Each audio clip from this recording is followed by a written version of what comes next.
People always ask me how I met my wife, Angel. She and I had a very, very long courtship, and I thought it might be fun to talk about. We actually met on a website called drunkduck.com. It was a place where people would post their webcomics for free for everybody to see. It's still around today, but neither of us has posted in a very long time.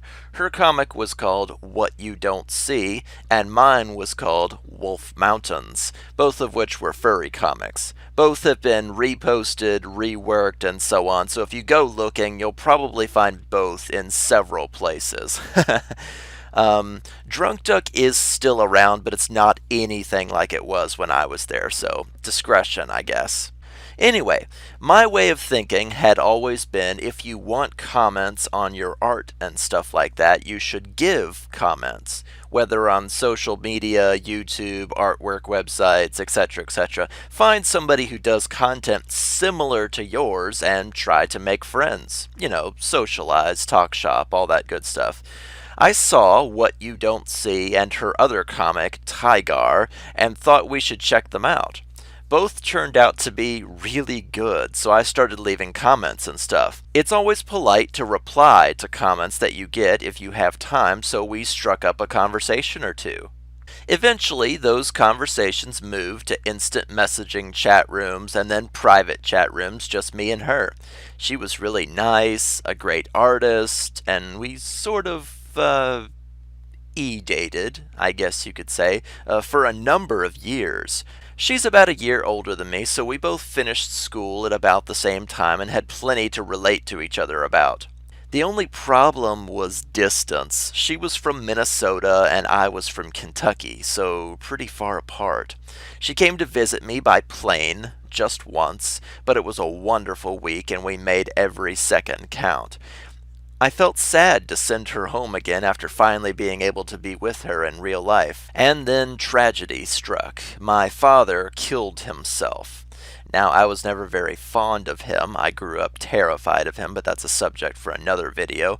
The point is, suicide is like a grenade. It'll kill whoever's holding it, sure, but it affects everyone closest to it the worst, including myself and my stepmother.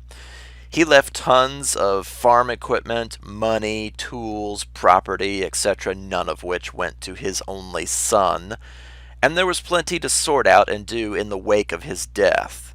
After all that was done, my world sort of changed. I realized now that I was done with college and stuff, I really hadn't put down roots anywhere yet or started my career. Then I remembered I had a girl in Minnesota. I started to think, gosh, if I didn't go for it, and go for it now, I would probably spend the rest of my life wondering what might have been.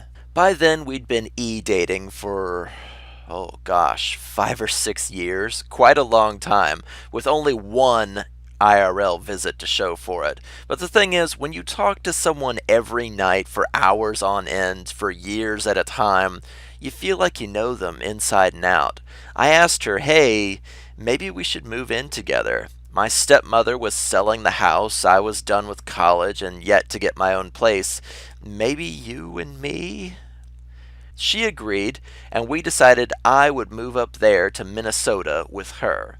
So I packed my car that my stepmother bought for me with some of my father's money and started driving north. It was a long, tense day of not knowing what to expect. We moved into an old house with her sister and her sister's husband, renting the basement.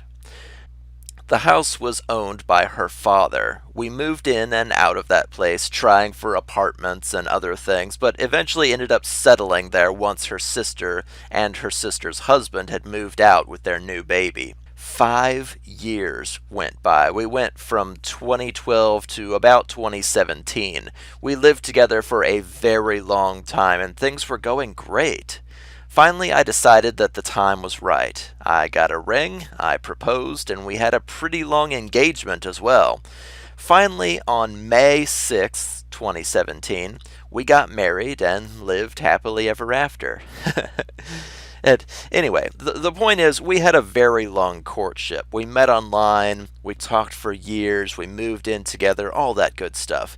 Never feel like you have to rush into something like marriage. I always said that if I was going to do it, I would do it once, and that would be it. Now I'm living my best life with my wife, love of my life, and best friend every single day.